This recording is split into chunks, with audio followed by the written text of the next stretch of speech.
It has been said that a nation which consumes more than it produces and imports more than it exports is destined to fail. Countries around the world are turning to export earnings and proceeds repatriation to strengthen foreign reserves, maintain a healthy balance of payment position, and ensure a stable source of foreign exchange inflows. It is for those reasons that the Central Bank of Nigeria, in collaboration with the Bankers Committee, set up the RT200 non-oil FX program to promote exports in the country. A biannual non-oil export summit is one of the cardinal pillars of the program, and earlier this week, stakeholders in the industry, at the request of the Central Bank of Nigeria, gathered in Lagos for the third edition of the summit to review the progress made from inception of the RT200 program and offer workable solutions to identified challenges for better implementation and greater results going forward. We have details of the summit for you in today's package, but that's in a moment. Stay with us.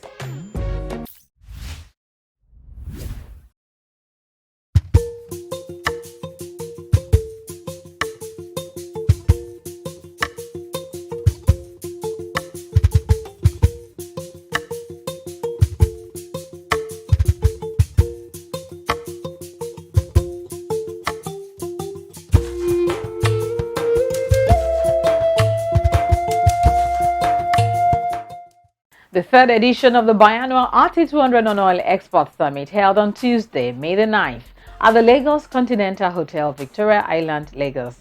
The event, themed RT200 Challenges and Prospects to Success, witnessed an impressive turnout of invited guests and attendees. It provided a platform to deliberate on how to accelerate the value and volume of Nigeria's non-oil exports and ensure that export proceeds are used optimally for the benefit of the economy. Welcoming everyone to the summit, CBN Deputy Governor Economic Policy, Dr. Kingsley Obiora, noted that export is an important part of a country's gross domestic product (GDP), which is why the Apex Bank has been giving much attention to it. He explained further that while imports subtract from an economy, exports add value in several ways. The reason we are here today is that if you look at the four buckets that make up gross domestic product, what we call GDP, consumption, investment, government spending, and then net exports. It's very important to note with delight that exports is one of those that come into that equation to add. And that's why the governor has been paying significant attention to this aspect of the economy. You may notice that imports actually enter that equation to subtract. And so when you see him say, let's reduce imports, he knows what he's talking about. It's because that equation is there to, or that variable is there to reduce gross domestic product. But exports come in to add. And how do they add? They add by creating jobs. They add by improving foreign exchange, liquidity in the market. They add by building your global profile. They add by innovation, research and development within the companies that do this. And they add by ensuring that you keep your eyes focused on the goal of sustainable economic growth. And when you look at the fact that the governor has focused on the non-oil aspect of exports, it's also because that is the most durable part of that addition. If you look at oil exports, for example, even though everyone says they account for 90% of foreign exchange inflows, you don't determine either the quantity of oil exports or the price. And so you're a market taker. But for non-oil exports, you can really work from bottom up and ensure that you get to exactly where you want to get to, which is why the governor thought of $200 billion in non-oil exports in 3 to 5 years. And today we're here to look at that journey so far, 18 months into that marathon. This is one aspect of exports that can be easily thought through from bottom to the top. All the aspects of manufacturing, all the aspects of logistics, all the aspects of financing, all the aspects of market share in the global economy can be covered easily if you're dealing with non-oil exports. So what we're gathered here to do today is really important. I'm happy to note that there's been progress, but of course we'll discuss the challenges as the morning goes by. Governor of the Central Bank of Nigeria, Mr. Godwin Emefiele, in his keynote speech said developing the non-oil export sector is absolutely imperative as it holds vast potential for generating a significant amount of foreign exchange earnings. To drive home the importance of export proceeds repatriation to any economy, he cited countries where there are stiff penalties for failure to repatriate on time. In some countries, the period of repatriation ranges from less than 6 months from exportation of product and could result in prosecution if proceeds are not repatriated as and when they fall due. In Ghana, for instance, export earnings must be repatriated to the country, at least 40% of which must be converted to the domestic currency within 15 working days of repatriation. Exporters may hold the remainder in a foreign exchange account in Ghana. In India, the Foreign Exchange Regulation Act permits realization and repatriation of the export proceeds within the 9 months from the date of export. In these countries, it is compulsion. If you don't, you break the law. In Nigeria, whereas it is compulsion to a little extent, all we do is monitor and appeal to exporters or for people to export, and when they do export, that they should repatriate their proceeds and use it for the good of their company and the country in general. We keep hearing cases of people trying as much as possible to sidetrack the process.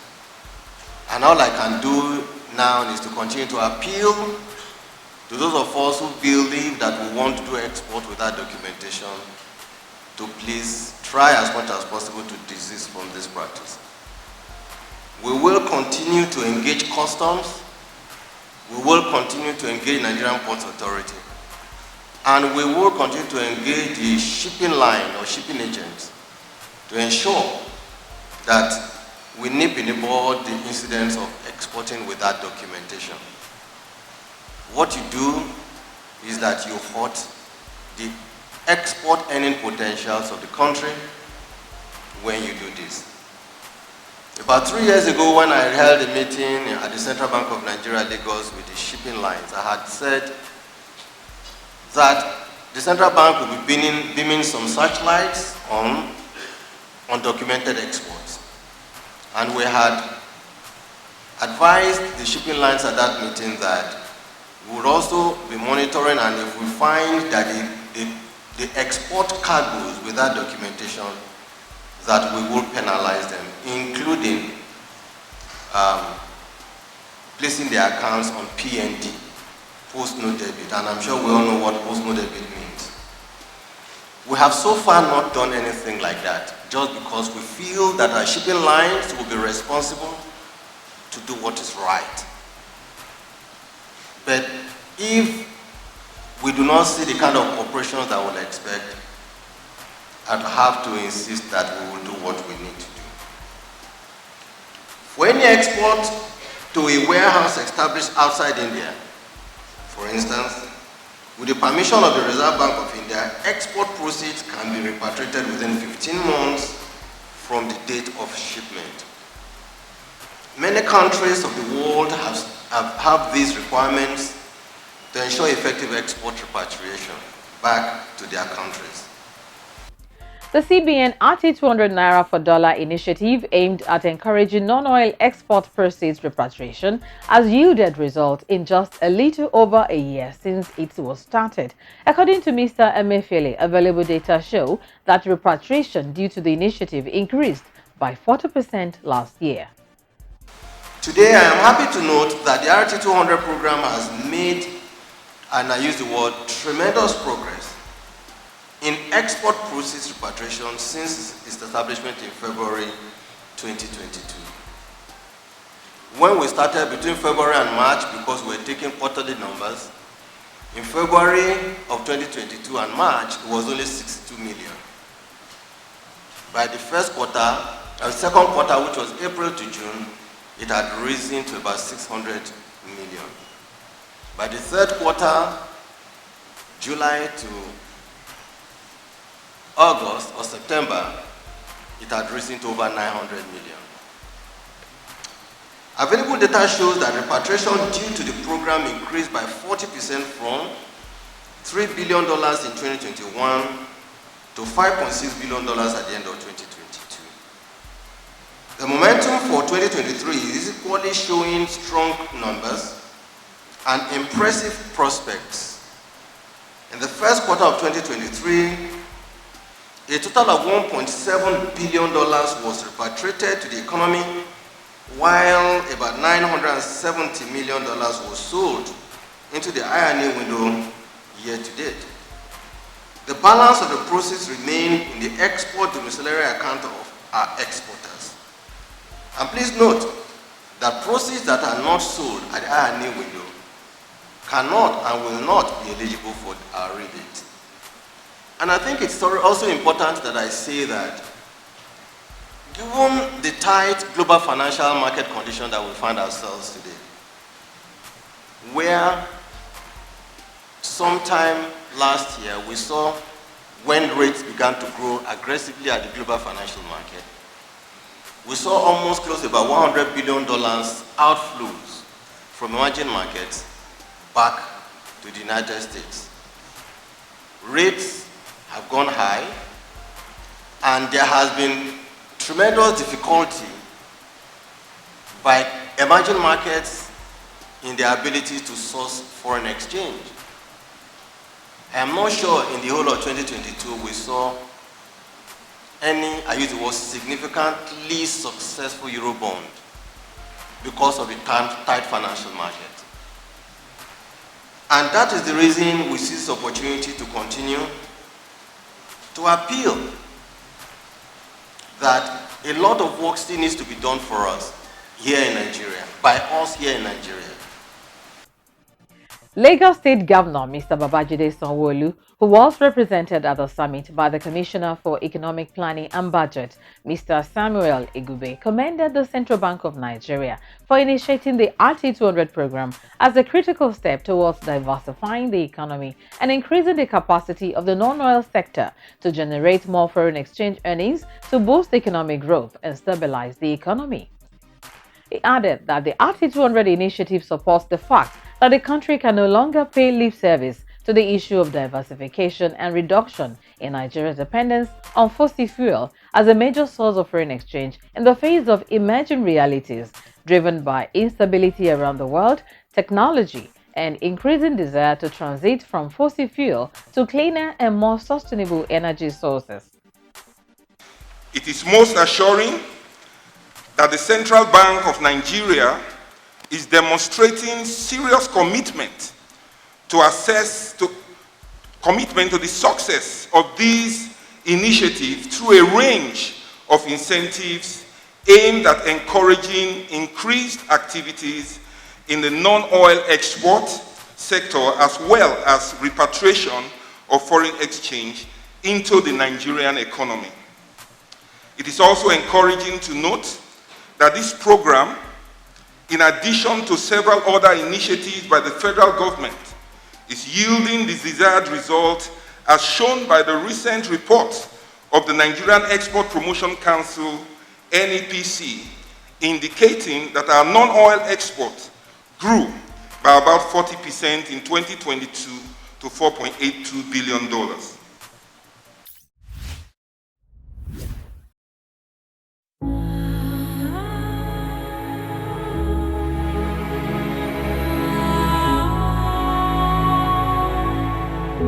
Nigeria is a rich nation of green land, rich resources, countless crops and commodities sufficient to feed and provide a means of livelihood for her teeming population.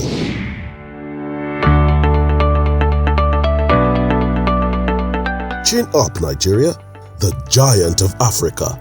Exciting times are here. We can be self-reliant and grow our economy if we work together to explore our potential.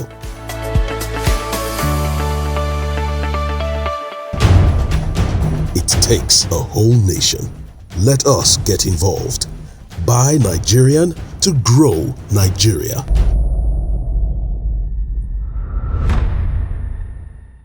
Thank you for staying tuned. This is From the CBN, a weekly program that brings to you reports and expert analysis of the actions, policies, events, and economic initiatives of the Central Bank of Nigeria, CBN.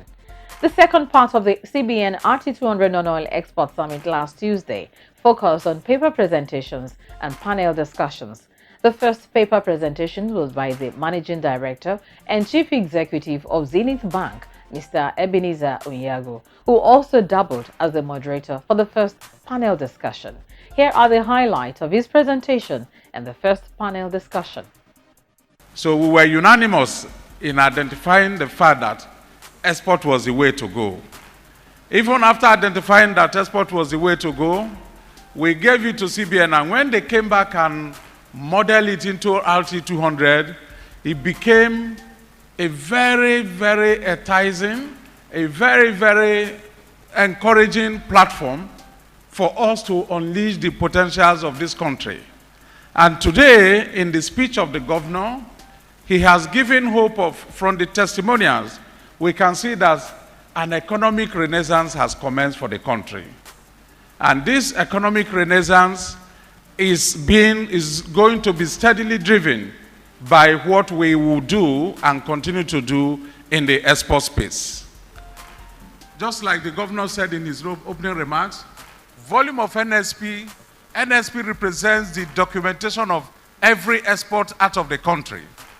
Volume of NSP increased from $3.4 billion to 4.82, giving a 40% growth. FS repatriation increased by about 56%. So looking at this, you can see incremental, very significant incremental growth. However, it's important to know that from the report of Nigerian Export Promotion Council, the volume of increase we have seen in the export space in the last 1 year is the highest in 47 years.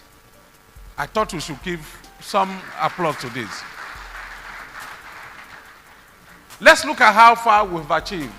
Value addition, like we saw from the testimonial of some of those interviewed, a good number of companies have started increasing in terms of the value addition level of their operation.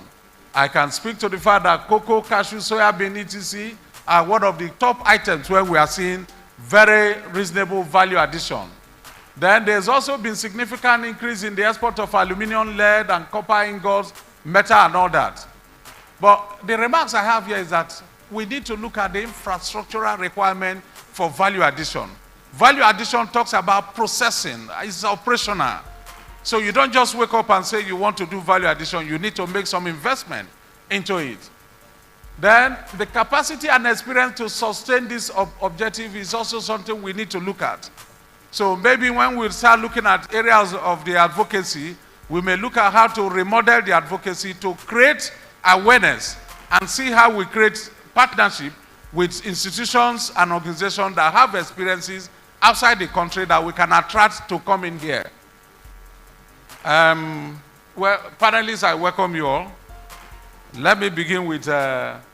Safara, who is also doing very well in terms of export.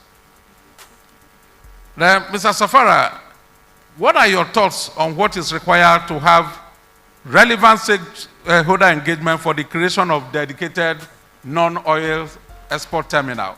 What should we do to really trigger that immediately? I think that good morning everyone, and thank you very much. It's an honor to be amongst all of you.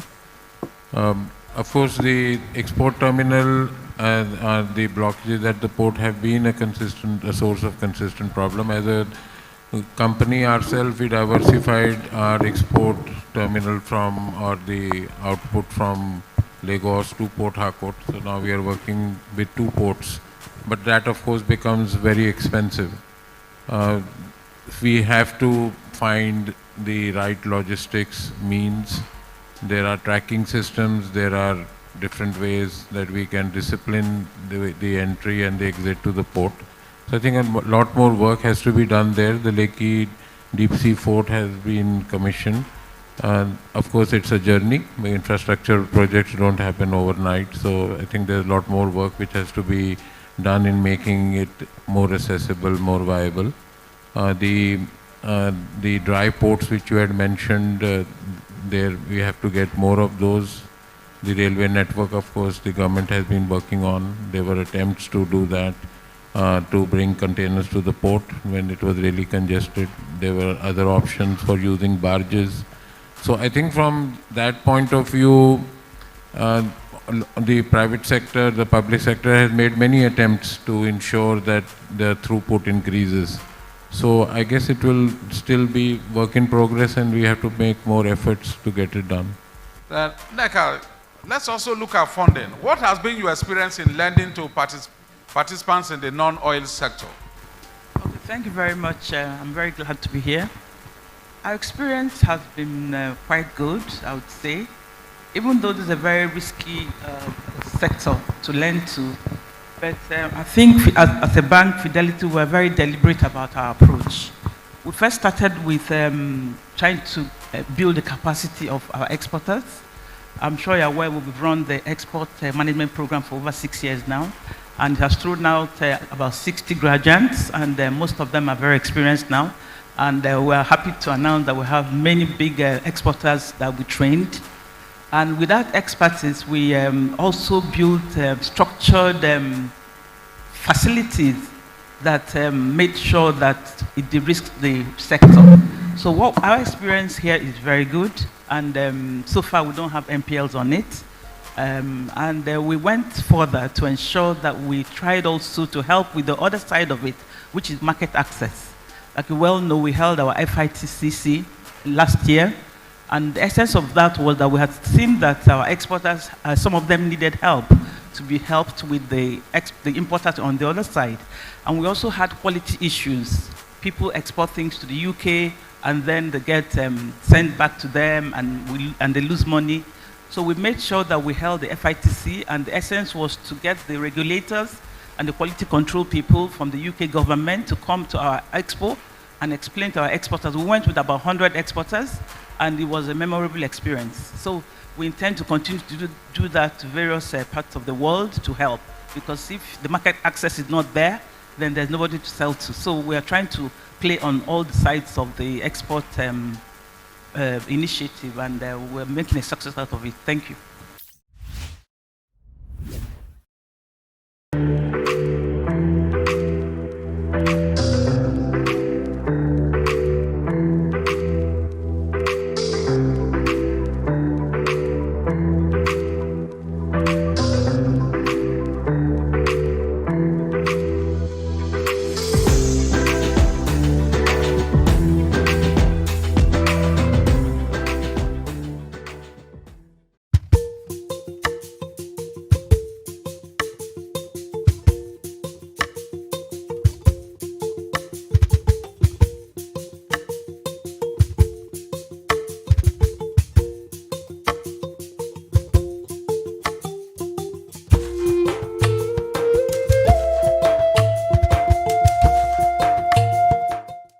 That's all we can take from the CBN this week.